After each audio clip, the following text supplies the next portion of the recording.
Well, good morning, Thrive. It's great seeing everybody this morning. We are in the final week of our series that we started 2 weeks ago called Good News for a Change.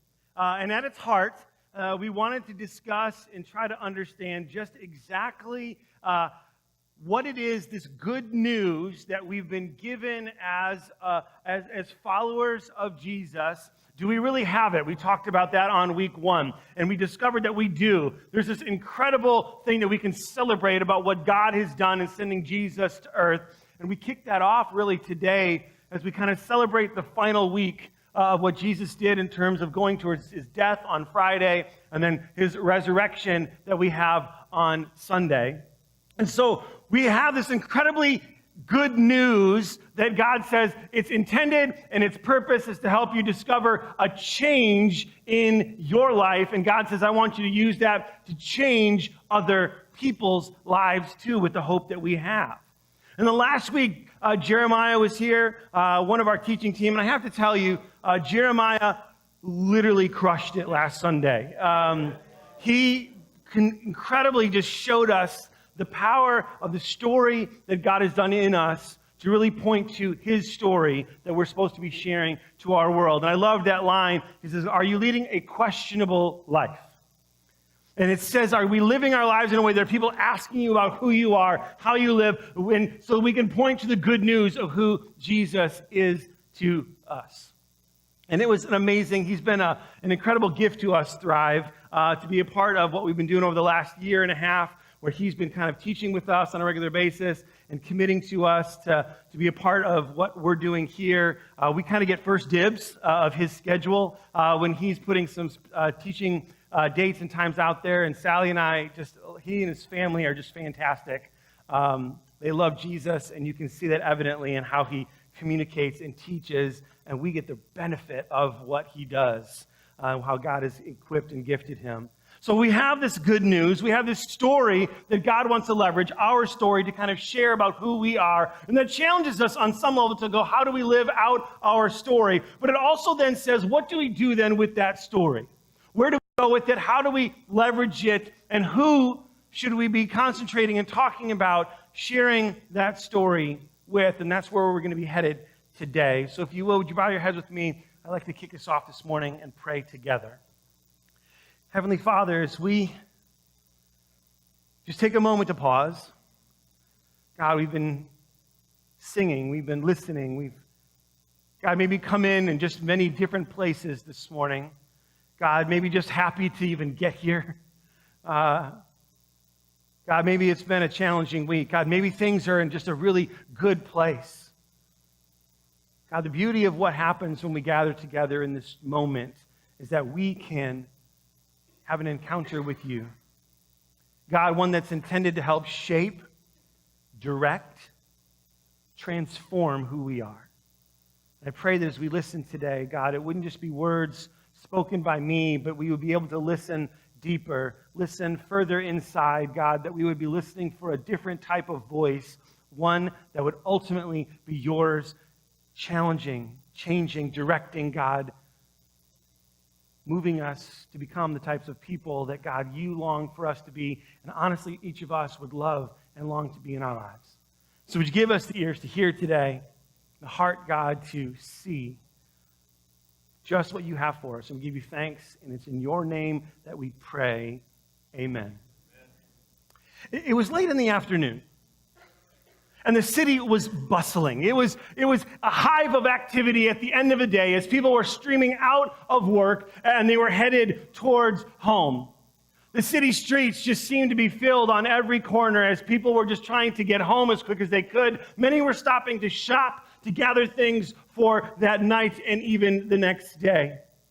If you walked into the town square, you would see that there was a crowd that was normally there, but there was an unusual thing happening on the far side of the town square. And if you looked over there was a crowd that was gathered. And if you tried to look and see, you would imagine that there was some sort of street performer over there playing some music.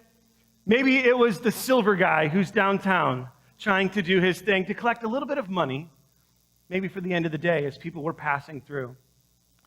People were flocking to it. They were moving over to it because it was a curiosity. It was different. They weren't expecting exactly what was going on. But upon getting closer, you would start to see something interesting develop, the type of people that were there.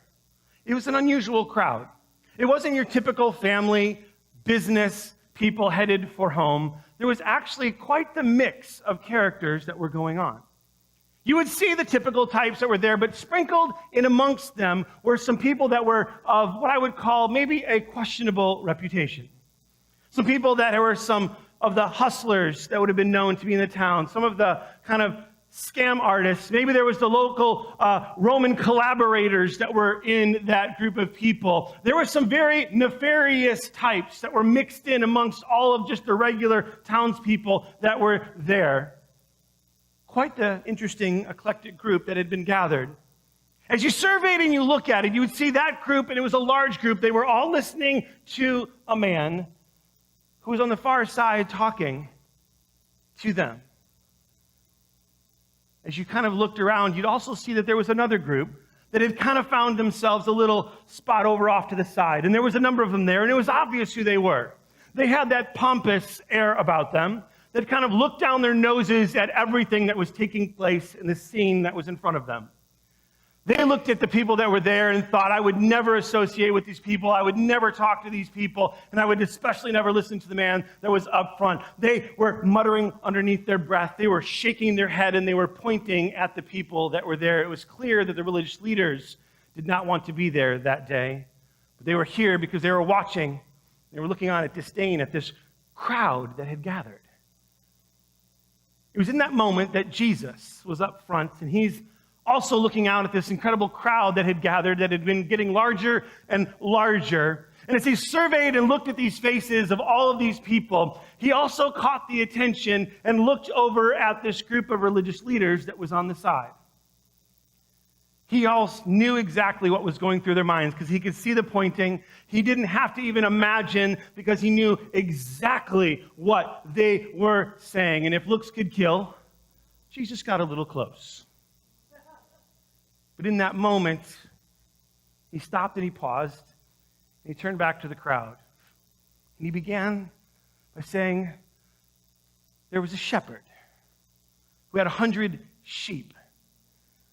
And one of them got lost. One of them was separated from the group and went off on its own way. And the shepherd decided to leave the 99 and go in pursuit of the lost sheep.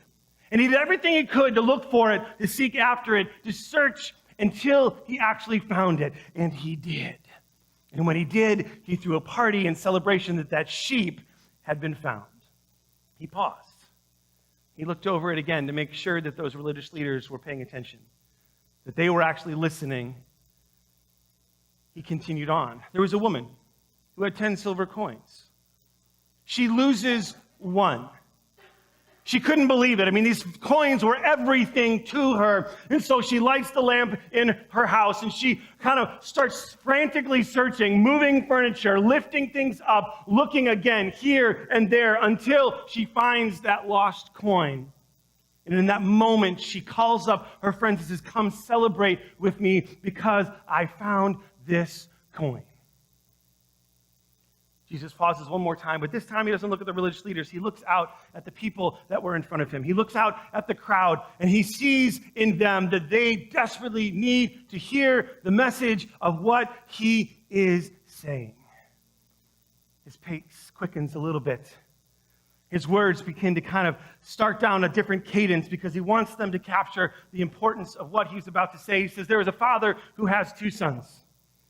The one younger son was a little arrogant and was just a little bit rebellious, and he had this design to go and live the high life. So he approaches his father and he says, I demand my inheritance now. I don't want to wait for the future. I would like to get it from you, Dad, now. And in that moment, his father says, you know what? Here you go. So he runs off and he takes off to the big city, and he's trying to live the high life, and he doesn't realize that things don't quite work out that way. He wasn't prepared. He wasn't ready. He squanders the fortune that he's been given by his father, and he ends up in the gutter living with a bunch of pigs. He has this thought, and Jesus continues telling this. He has this thought, this son, who literally goes, the servants at my father's house have it better than I do right now. Maybe, just maybe, I could go back home. I wonder if that would work. You know what? I can't go back as a son because I've burned that bridge by how I've done, but maybe my father would take me in as a servant. His thoughts of home just started to grow, and he decided that he was going to take off and head for home. But what the son didn't know was what was happening every day, that the father would stand there at the end of the day, and he would watch up the road, and he would wait. And daily he was there longing, desiring, praying, expecting for that son to actually turn the corner. He wanted nothing more in his life. And then there was that day, as he was standing there, that there was a shape that came around the bend. As a father can know of his children, they know the walk. They know that it's actually them, even though it's at a distance. And the father takes off running. He cannot get to his son fast enough. He throws his arms around him and he says, welcome home. It's not the way you would greet a servant, but it is a way that you would greet a son. He brings him in and he throws this incredible party that says, my son has come home. Jesus finishes his story. He finishes the words, and he's looking out at the crowd that is in front of them, hoping that they would realize, that they would understand just what these three stories are all about. It was about them. It was about why Jesus came.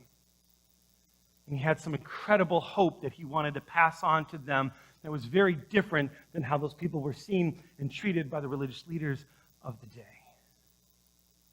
It was an incredible story. If you can immerse yourself in that moment and imagine standing in that town square as Jesus is communicating and speaking to that crowd, I would have loved to have been there that day. That would have been quite the scene as he's telling the story, because this is the only place that we see in the Bible where Jesus tells three stories on a single subject in a single session, which means that there's incredible weight to what he's talking about. There's something significant that we need to grab hold of and understand. And in order to do it, we really have to look at the first two verses because they set the stage for everything else that comes. So Thrive, let's go to the Bible. Yes, we celebrate and love. We're going to be in Luke chapter 15 today. Luke 15, we're going to start in verses 1 and verse 2. Luke 15, 1 and 2. And this is how the scene is set at the very beginning, written by Luke about this scene that he witnessed. It says, tax collectors and other notorious sinners. Ooh.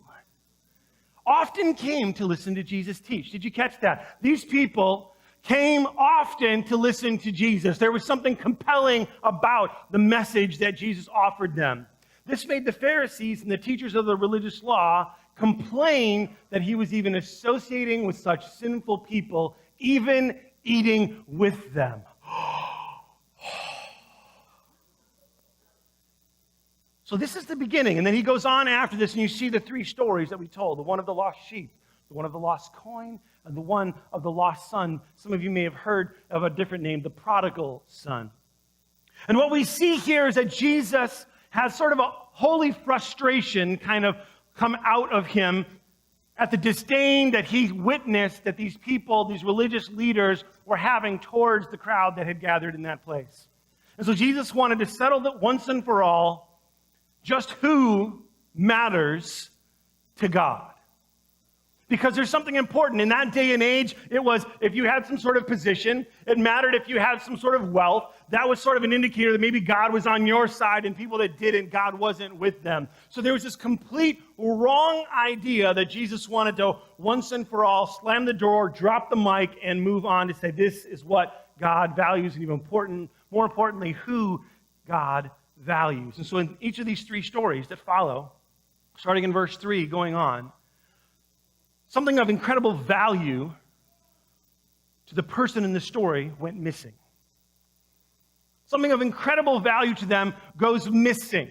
And these three people couldn't help but stop everything that they were doing and go and search for the thing that was lost. And so Jesus is going, hey, make sure you get this. In the story, the sheep represents something. The coin represents something. The son represents something. And it's very simple. The people hearing it, they would have thought sheep. Most of us today are going, okay, I'm trying to imagine a shepherd on a hill somewhere. You know what I mean? We don't always understand that the 10 coins, the value of what that means, but it was significant. All of those things represented the value that people have to God. They're that valuable. There's something incredible. They all symbolize something that God's greatest value is in the creation of humanity. He loves each and every one of us, each and every person on this planet. He would do anything to reach out and to grab hold of and to have a relationship with them. Anyone that is in that place that's lost, he wants to seek and search them out. See, the heart of God moves for people, and Jesus tells us that it's especially moved for lost people. There's something about a lost person. Maybe you've been in that place in your life before where you're like the outsider. Everybody ever been there? Maybe you've lost hope.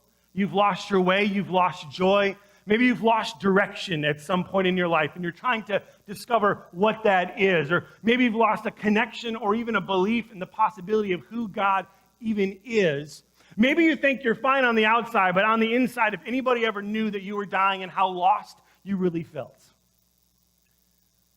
See, that's the heart that God comes, and because we've all been in that place where we felt that level of being lost, Jesus is trying to help us to know that he cares about us that much, that we need to be making sure that the thing that is lost, that there is someone that is seeking you out. That's what Jesus did in coming to earth. But then he wants the people in the story to begin to realize that there's something different going on.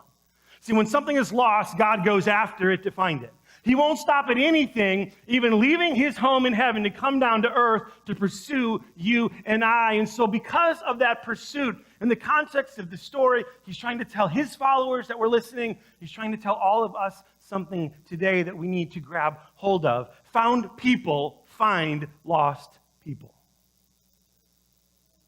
Found people find lost people.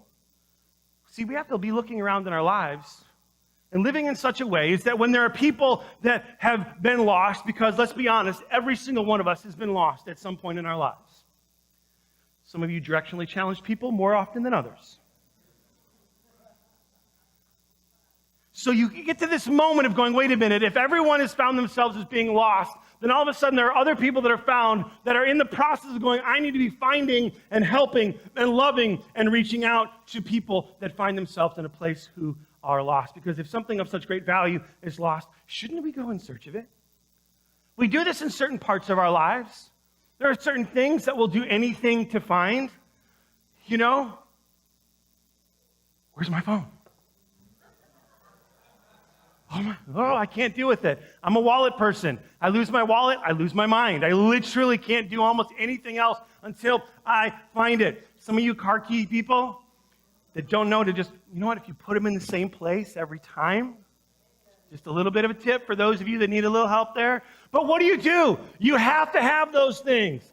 So we do anything possible to make sure that the thing that was found was lost, but we're talking about people now. And there's some people that are in your life, places where you've been before, that you go, you know what, I was there, and if it wasn't for that person that came in, the person that was found that came and found me, where would I be? And so all of a sudden, Jesus is trying to help us to think differently about the people in our lives that we look at and go, man, if only that person, and God's going, you're someone who could be with that person. See, it begs the question, and it starts with a kind of identifying the struggle that we have with this, because this is not easy. The question is, who are the found? Who are the found? Because you might be sitting there going, am I found or am I need finding? I'm not sure. Who are the found? In the story, when you look at this, the found people are the ones that were there at the 99. They had the other coins and the father that was at home. People in this part of the story would have recognized, and they would have heard them and like, okay, these are people that have experienced the hope and grace of who Jesus is. They know exactly who he is in their lives. They've been found. They were lost. They are now found. I used to be blind, but now I see. Because of what God has done in my life, I find myself in the found category. And if you're found, Jesus says, then you need to be about the business of finding.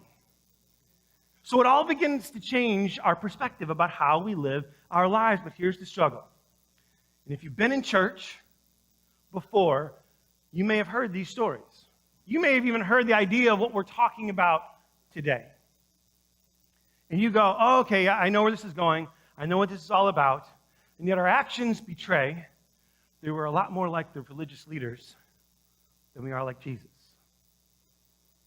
We kind of stand off to the side for all different sorts of reasons and kind of go, well, I'll leave the finding to someone else who should be finding. When in reality, here's our problem.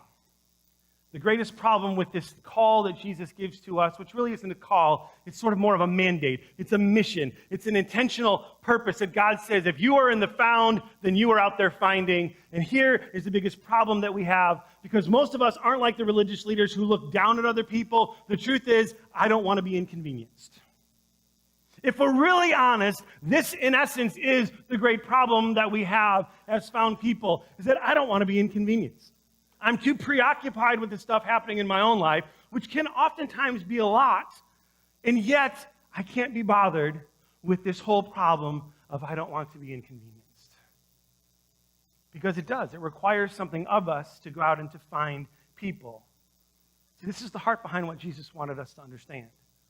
Because when I get so self-consumed in my life and the things that I'm trying to pursue and the things that I'm trying to do, and we look at our schedule, we just go, well, I don't have the time. If you just knew what I was doing, I just don't know how to do this, and I don't know how to pursue this, and I'm not sure how to do it. And even it's like a do-good project that we have coming up, and the other ones that we do, sometimes it's like we're happy doing the project because it kind of checks us a box, but do we really like the project, or do we really love the people? And there's a change of mindset that God is trying to help bring to us today, and if I'm honest, that includes me. Where I find myself going, I don't want to be inconvenienced either, because it's not always easy. It's not always convenient. And yet when someone's lost, and remember, we've all been there, we would have given anything for someone to come to us and help us be found. Because when we experience that, all of a sudden that changes everything. And the longer that you can be a follower of Christ, sometimes we get a little bit further away and we go, well, you know what, the church will deal with that. You know, we'll let the pastor kind of handle it. You know, that's kind of what, I mean, that's one of the things he gets paid for. Let's let him take care of it. He's out there finding people, right? And yet, in the story, found, we're all engaged in the finding. So we have to be careful that if this is you today to go, you know what, I haven't really done maybe what I could to find people. How do I see people as worth finding for Jesus? You've got to begin to change how you look at it, how you think about it. And here's the essence of what you see in the stories. All three of them have this common idea that brings itself out to make sure that we don't fall into the, I don't want to be inconvenienced, I don't want to be hassled, I don't want to be kind of pulled into something else that I'm supposed to do. God has it even much simpler than all of that. Found people make room to find people. There's something that we have to do to actually make room in our lives to actually have this happen. And you go, but I'm already full. But if you look at it the way Jesus does, and with the heart that he brings, we can't help to make all the room possible to make this happen. See, these people in the stories, the ones that did the looking, the ones that were kind of in a finding process, they all made room to look for what was lost. They couldn't help it. They just had to go looking for it, to find it. Nothing would stand in their way because it mattered that much, and they weren't going to stop it. I remember when the girls were 3 years old. It was a Saturday night, if I remember correctly, and the kids had been all day with Sally, and I had a lot going on that day and a lot on my plate and on my mind, and she was like, hey, we need to get out of the house. Let's go for a walk. And I was like, tonight? Can we go tomorrow? She's like, no, we need to go tonight. She's like, okay, you know what? Let's go. So we had this really cool double-wide stroller with the girls in it and a 12-inch pneumatic tire. That's too much. Anyway, I was going to push a stroller with my twin girls. I'm like, it had to be a really neat stroller. So we get this stroller. The girls, and parents, you guys know this, they go grab something to go on the trip for the walk because they can't just go and, there's not enough to be in nature. They have to bring something to play with. So the girls grab some things, and they're going for a walk, and they're playing, and we go on this 3-mile walk. And we get home, we bring them inside, and Ella's like, I left my pony in the stroller. So being the good dad that I am, I so lovingly went outside. Come on. I look through the stroller, nothing. I walk inside, and I'm like, Ella, it's not there. You must have lost it. Well, Ella lost it. Right there in the moment. She went from 0 to 100 miles an hour in an instant. And I was like, what just happened? And she's like, it's not just any pony. I'm like, you've got 25 other of these plastic ponies. Can't we just pick one? She's like, no, that was Rainbow Dash. I'm like, who the heck is Rainbow Dash? I don't know. My Little Pony, I was like, I don't care. Can we grab another one? She wouldn't have it. She stayed. She was at peak. Sally looked at me and she was like, honey? And I'm like, okay, dad moment right here. What can I do? It's dark out at this point. Let me get on my bike, grab a flashlight, and go head back out. Because you know what? That is what dads do sometimes. You're going to figure this out. You're going to solve it. So I'm riding slowly with a flashlight, not pointing where I'm going, down at the ground, trying to see what's going on. Maybe I'll find the pony. Maybe. And so I'm like, people are looking at me. I'm like, it's not weird. Just looking for a pony. Okay. Close the door, So I'm going there, I'm looking. I'm literally about 2 or 3 blocks from home. I am on Browns Valley. I'm going up the hill on the wide sidewalk that's on the west side of the street. I'm like, I'm not going to find this pony. I am not going to find this pony. But I'm like, okay, I'm here. Let's keep looking. I don't know how, but I believe that it was Jesus. I'm just telling you. I look down. The light crosses something. I was like, oh, let me go back. There in the bushes off to the side. I don't know how it got that far into the bushes, but there's Rainbow Dash in the ground. A little dirtied, but I didn't care. I started booking it home, brought it in, and all of a sudden now I'm the hero because I found Rainbow Dash. But here's the thing. Once I got out there, I would have done anything to find that horse. I didn't want to stop looking for that horse. I'm like, I will retrace my steps. I went back over certain sections where there were some things. I literally would have gone and done anything to actually make room to find it. I put off what I had planned and was going to do, and instead, I'm like, hey, this is who my daughter needs right now, and my wife as well, to go out there and make sure that I find this little horse. I made room. For each of us, we have to change our thinking about the people in our lives. You might be here and you're like, hey, I'm not even sure I'm in the found category, where today, as you listen, you can hear about the hope of who Jesus is, and ideally what our church and what people in your life might do to actually reach out to you when you need it the most, to tell you about the good news of who Jesus Christ is. But the reality is how do we actually make room in our lives as found people, that we have the bandwidth to find people? If you look at each one of the stories, there's many things that you could draw out, but I want to pull one thing from each of the 3 different stories that Jesus told to help you maybe go, you know what, that one's for me. Because I want to make sure that I care about people that much, that I'm engaged in making sure that I am finding, especially if I have been found by the grace and hope of Jesus. In story number 1, the story of the shepherd, we see him do something pretty incredible. He took a risk.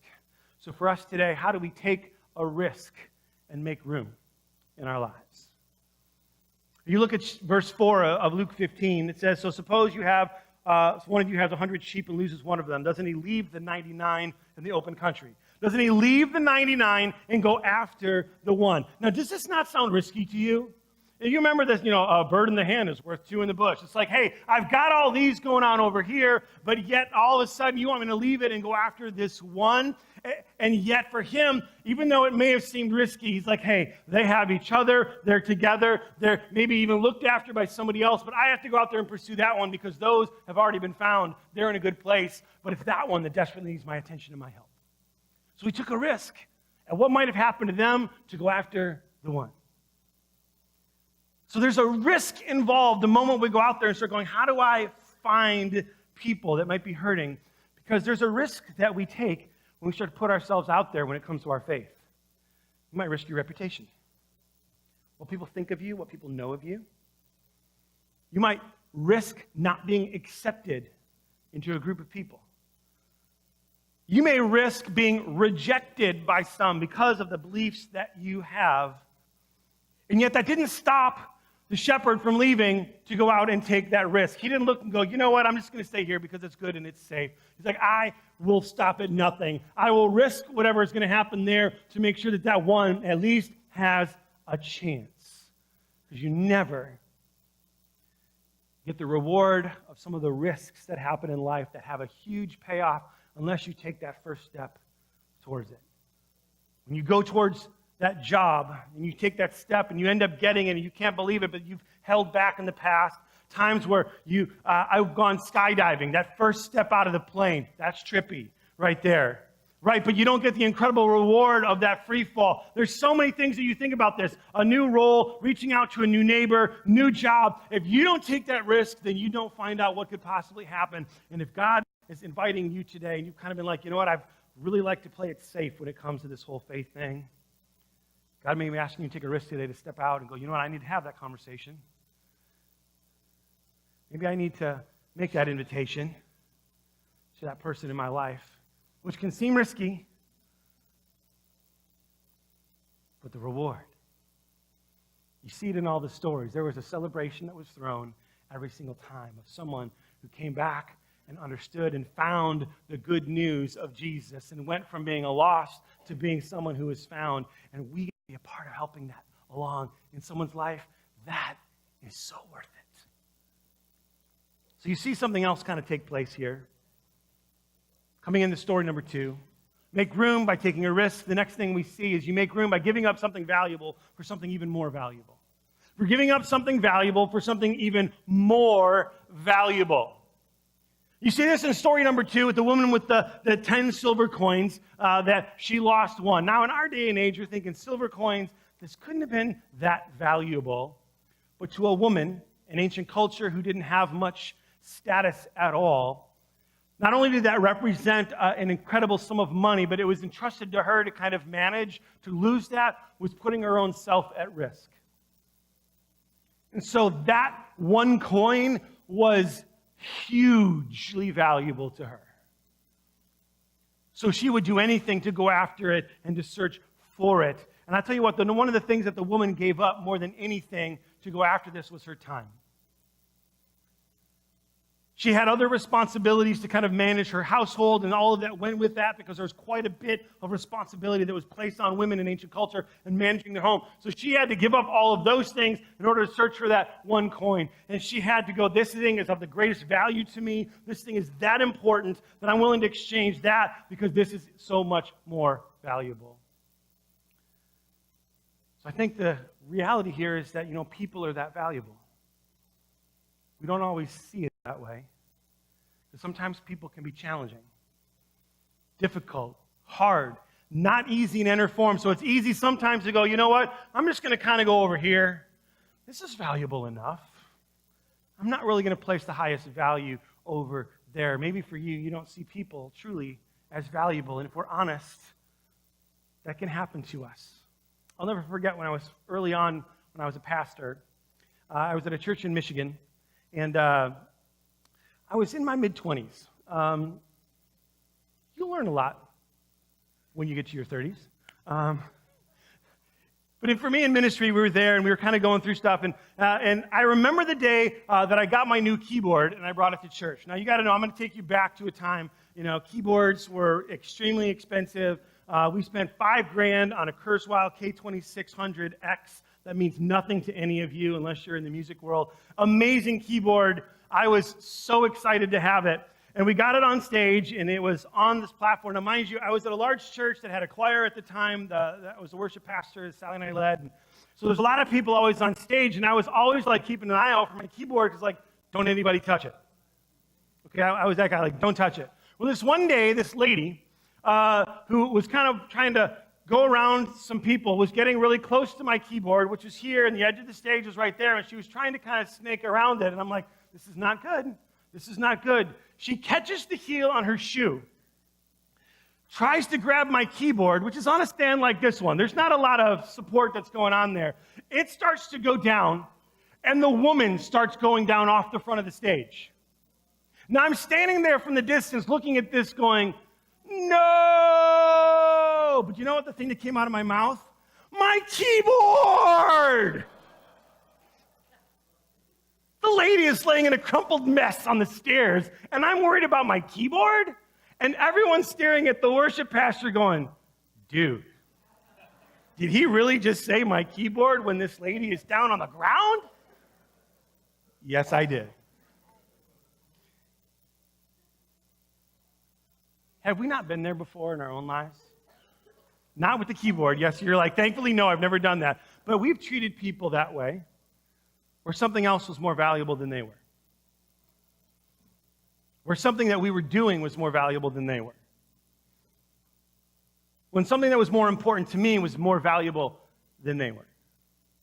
We've all been in that place in our lives, and you might find yourself today going, you know what? I've never really thought about the value that God places on people, and He wants us to make sure that we're willing to give up something valuable, which for us is our time, one of the most valuable things that we have, for something of even greater value, and that there's people around us that need our time, that need our love, that need our compassion, that need our attention, that need our help to be able to reach out to them because of what they're going through in their lives.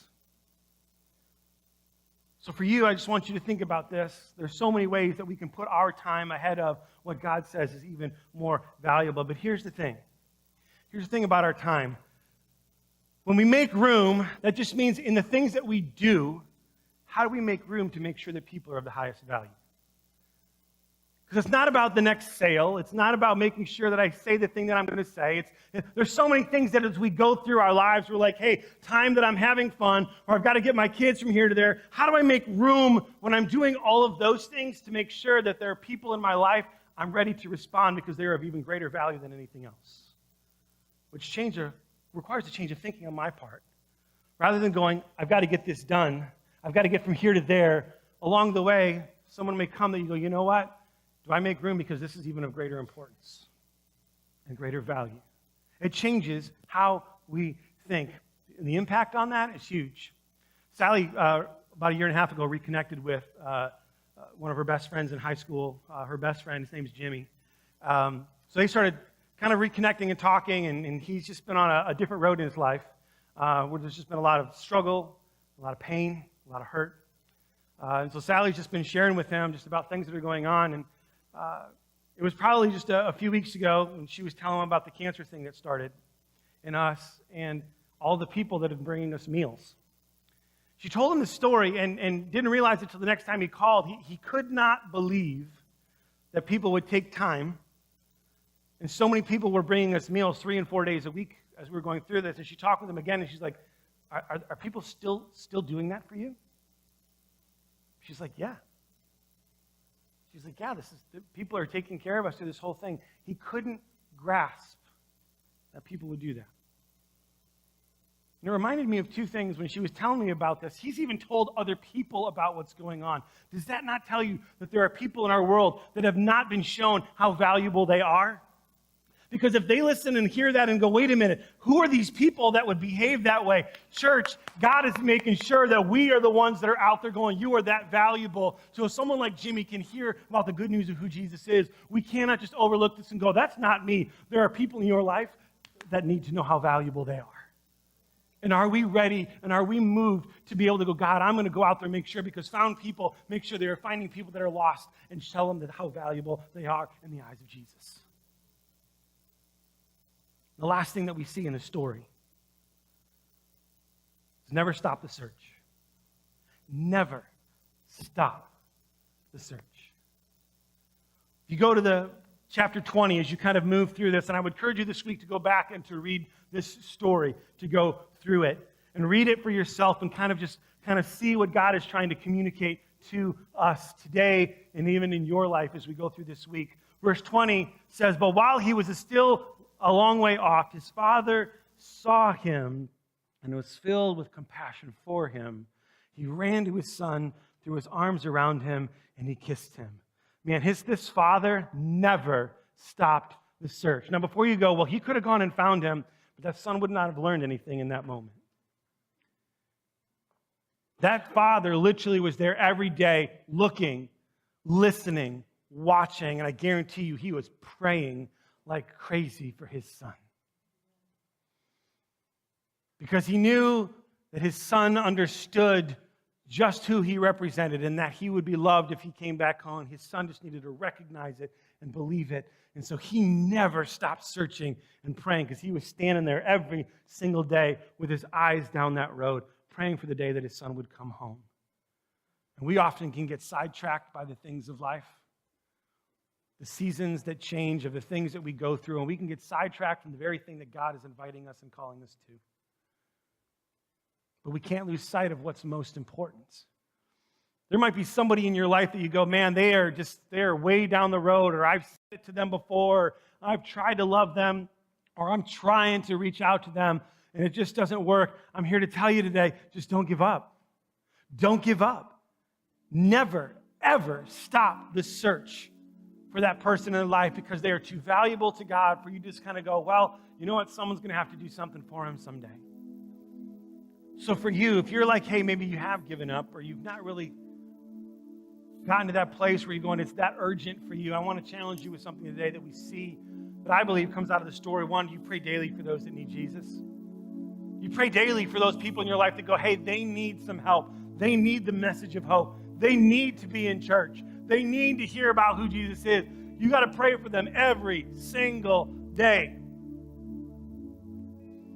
I love Sally uses our Echo app, and she has reminders that ping off during the day of all kinds of people that she's like praying for on a regular basis every single day. She just goes, you know what, God, I pray that you would become real to them. I pray that they would know your love. I pray that they would experience the hope of who you are. There are some that have been on that list for a long time, but she still literally will lift them up on a regular basis because they matter and they're that valuable. She's like, if they're that valuable to me, can you imagine how valuable they are to our Savior? I think the other thing that comes out of this is we have to be ready to speak. That father, I imagine he knew exactly what he was going to do when that son came home. He didn't have to sit there and be like, well, let's see if you get your act together, and if you kind of work things out, then maybe I'll let you come back in. He was like, nah, man, I'm throwing my arms around. Welcome home, my son. For some of us, we have to be ready in those moments for when the time comes and we have that little glimmer or the door cracks open just a little bit, to be ready, as you heard Jeremiah even talk about last week, to think through, God, what would I say in this moment? What do they need to hear? God, would you direct me so that I can communicate in a way that they could hear you speaking through me, so that maybe for the first time they would hear about how good you really are. Never stop the search. It's interesting, when you make room for people in your life, the impact that you can have, you never really realize what that can be at times. I was having coffee a little over a week ago with Michael Easton. Normally, he and I will meet up just to kind of go over some things around my office, but I had a meeting up here in Vacaville, so I actually had Michael meet me. Only time we've done this, at the Starbucks right over here across the street. As I walked in, Michael was having a conversation with a young gal behind the counter, and they were talking. Michael comes over, he's like, oh my gosh, this is like a close family friend, the daughter of some friends of ours. I hadn't seen her in forever, we're catching up. So Michael and I just did our thing, had our meeting together, our conversation. Michael, yells a goodbye as we were walking out.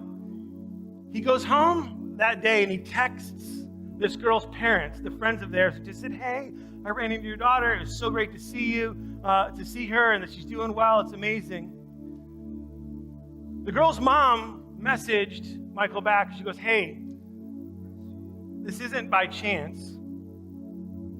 I just wanted you to know that my husband has seen all the incredible things that you've been experiencing in your life because of what you've been doing with following God and church. My husband's given his life to Jesus because he's witnessed what's going on. So you literally look at this and go, here's a guy who I know he's a guy who will make room. That's who Michael is. And you never know the impact that could have. By simply going, I'm going to make a little bit of space in my life. I'm going to change my attitude and how I think about the people I come in contact with and the ways that I can reach out to them and touch them and love them and talk with them and encourage them. And someone's destiny and eternity is changed all because this man leads a questionable life. And God is calling us to do the same thing by simply making room. So my question as we wrap up today is, where in your life can you make room? As someone who is a found person, to be out there finding people. Would you bow your heads with me? Heavenly Father, I thank you. I thank you.